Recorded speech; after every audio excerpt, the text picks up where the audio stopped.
Perdão, Paulo. Não, imagino, é uma satisfação te ouvir.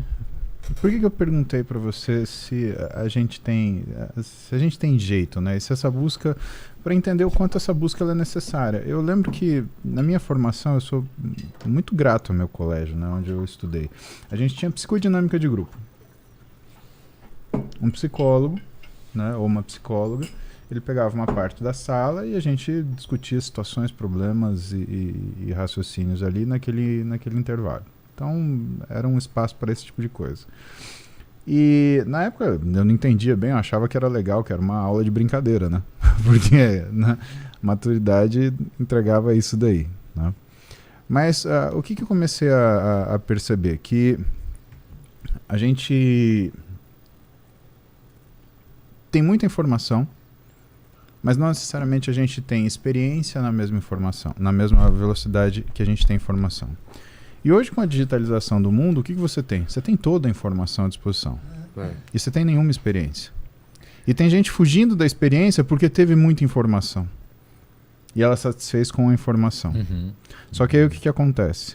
Você pega uma pessoa que ela não teve o amadurecimento de ter a experiência, por exemplo, da frustração. Então, quando a gente pega, por exemplo, o trabalho do Heckman e coloca ele em caixa em outra coisa, me dá uma caneta rosa, por favor, alguma cor diferente. Obrigado. Né? O que a gente vê? Né? Vamos entender o que é esse tempo de vida das pessoas. Cara, eu acho que você tem que usar uma... Não sei se essa rosa aí vai Pode ser uma amarela. Aqui, será que a amarela aparece? Vai ser essa mais forte. Não, o que o Heckman fala? Ele fala sobre uma coisa, cara, eu vou escrever de ponta cabeça e com a mão esquerda, tá bom? Caramba, beleza. Cara. Densidade cognitiva. Tá? Então ele separa, né, em 3 situações diferentes. E aí eu vou te falar por que a gente está aqui. Nesse momento, 20 anos de idade, vamos manter aqui 45, vamos colocar aqui 80. Tá? Quando você faz a curva de densidade cognitiva frente ao que é a população, o que é densidade cognitiva? O quanto que você tem de... Vamos ver, é uma forma de você lidar com inteligência, mas a gente pode falar um pouco mais... Capacidade de resolver problemas, talvez? Bagagem. É uma forma de você definir inteligência. Né? A gente vai chegar lá. Mas a densidade cognitiva do Heckman, né, é o quanto você é capaz de pensar. Né?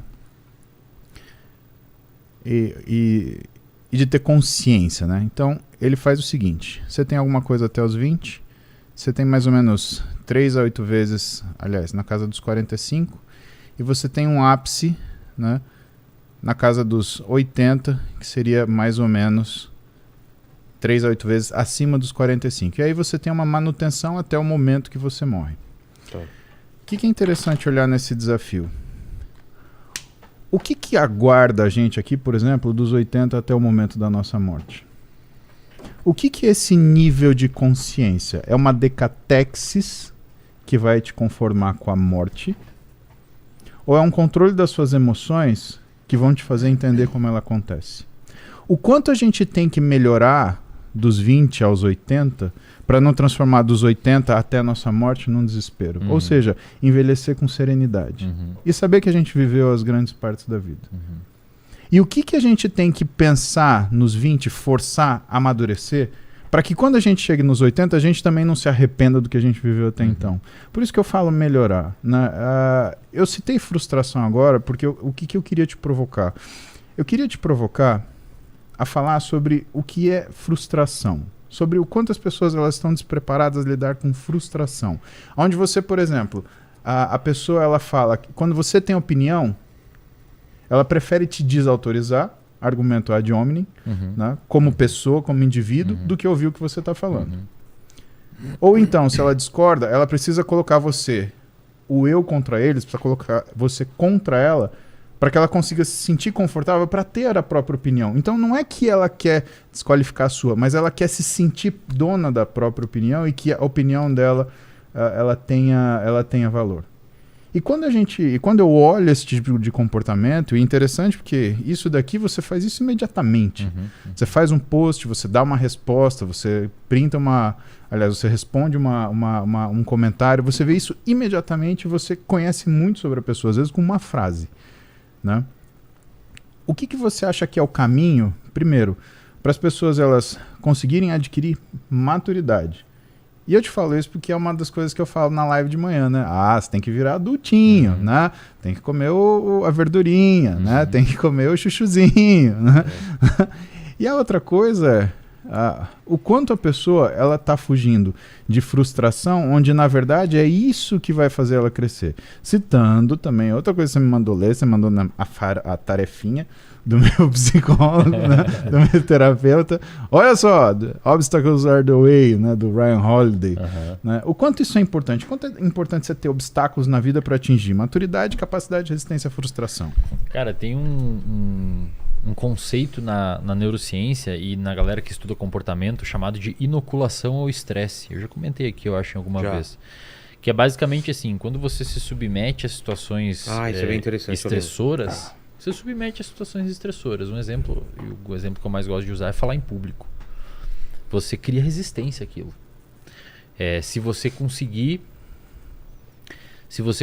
entender aquilo como um objetivo a ser vencido e não um objetivo a fugir daquele, e não uma situação a ser evitada, desviada, esquivada. Tem poucos estudos, tá? Vou fazer uma ressalva aqui porque são estudos difíceis de fazer e com qualidade metodológica duvidosa, porque são difíceis de fazer.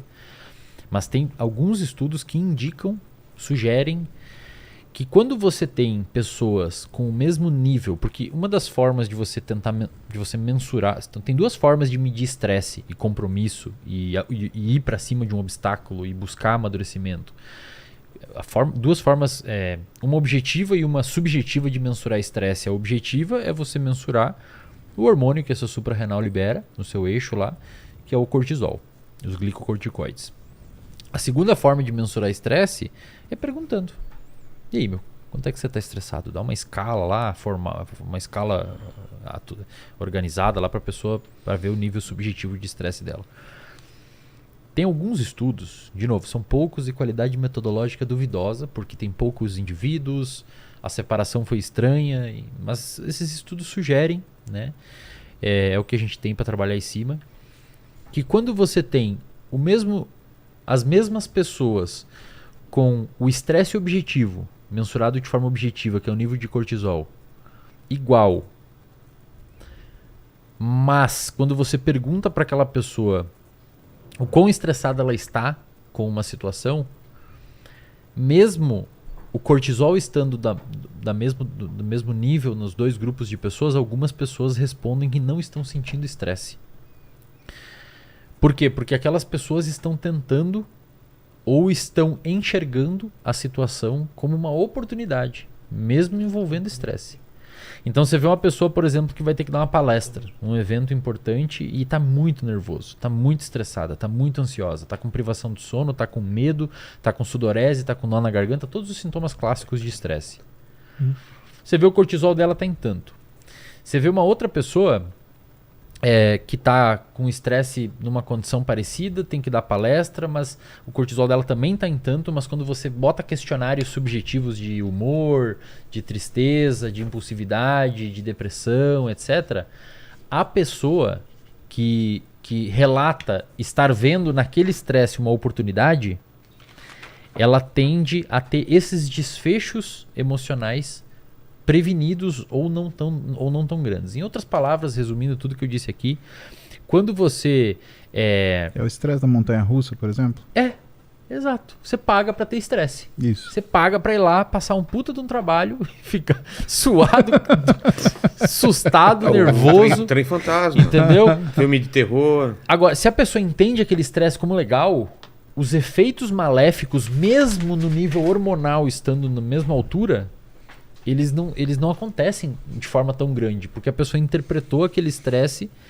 É a mesma coisa que você botar uma pessoa a fazer atividade física, uma pessoa que gosta e uma que odeia.